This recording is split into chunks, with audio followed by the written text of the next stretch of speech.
Hello. ఎప్పుడు news items అవి కాకుండా ఏదైనా కొంచెం ఇంట్రెస్ట్గా చెప్పాలని కూడా నాకు అనిపించింది. అందుకే ఒక ఇంట్రెస్టింగ్ టాపిక్ తెచ్చా. ఏంటంటే ఇప్పుడు మీరు అబ్జర్వ్ చేయండి, మార్గశిర మాసం నడుస్తోంది. మాఘమాసం ఫిబ్రవరి వరకు ఉంది. ఈ 80 రోజుల గ్యాప్ ఏదైతే ఉంటుందో ఈ గ్యాప్లో ఎలాంటి శుభకార్యాలు చేపట్టరు. పెళ్లి సంబంధాలు చూస్తున్నారా, అదేంటి ఇప్పుడు మూఢం కదా అంటారు. యాక్చువల్గా దాని వర్డ్ని మౌఢ్యమి అంటారు. అస్తంగత్వం చెందుతాయి గ్రహాలు, గురుడు లేదా శుక్రుడు, ఇవి శుభగ్రహాలు కదా.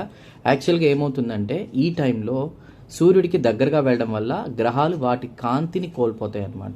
సో వాటి శోభని కోల్పోతాయి కాబట్టి చీకటి కాలం కూడా ఎక్కువ కాబట్టి ఈ టైంలో ఎలాంటి శుభకార్యాలు చెయ్యరు. దాన్నే మౌఢ్యమి, రాను దాన్ని మూడవంటూ వచ్చేసారు. సో ఈ మార్గశిర మాసం మొదలుకొని ఇప్పుడు నవంబర్ 26 నుంచి స్టార్ట్ అవుతుంది. డేట్స్ కూడా చెప్తున్నాను. ఫిబ్రవరి తేదీల్లో ఫిబ్రవరి 17-18 తారీఖుల వరకు ఉన్నట్టుంది. నవంబర్ 26 నుంచి అయితే స్టార్ట్ అవుతుంది. మరి అప్పుడు పెళ్ళిళ్ళు అలాంటివి చేయరు. ఇంకా ఎలాంటి కార్యక్రమాలు చేయరంటే ఒక లిస్ట్ ఉంది. ముఖ్యంగా ఆ టైంలో గృహప్రవేశాలు, యజ్ఞాలు, దీక్షోపనయనం కావచ్చు, వాహనం కొనడం, బావి చెరువులు తవ్వడం, బోర్లు తవ్వడం, పుట్టెంటుకలు తీయించడం, విద్యారంభం, చెవులు కుట్టించడం, వ్యాపారాలు ఆరంభించడం, మహాదానాలు కావచ్చు, ఇవన్నీ, అపూర్వ దేవతీర్థ దర్శనం, యాత్రలకు వెళ్ళడం, కొత్త ప్రయాణాలు చేయడం, రాజదర్శనం, రాజ్యాభిషేకం, ఇట్లాంటివన్నీ కూడా చెయ్యరు.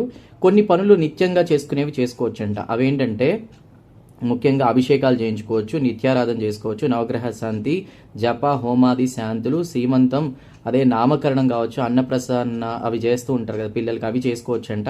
పాత ఇంటి మరమ్మతులు, రెనోవేషన్స్, అవి రీమోడలింగ్ చేయించవచ్చు, నూతన వస్త్రధారణ, చాతుర్మాస వ్రతాలను చేస్తూ ఉంటారు ఇలాంటి టైంలో. అవన్నీ కూడా చేసుకోవచ్చు అని చెప్పేసి ప్రముఖ సిద్ధాంతాలు వాళ్ళు చెప్తున్నారు. సో ఏది ఏమైనా కూడా కొన్ని శుభకార్యాలు మాత్రం ఈ మార్గశిర మాసం మొదలుకొని నవంబర్ 26 నుంచి మొదలుకొని తర్వాత మాఘమాసంలో కొద్ది రోజుల వరకు ఫిబ్రవరి మిడిల్ ఆఫ్ ద మంత్ వరకు కూడా పోస్ట్ పోన్ చేయడం మంచిదని చెప్పేసి చెప్తున్నారు. ఇది దీని వెనుకున్నటువంటి నమ్మకం.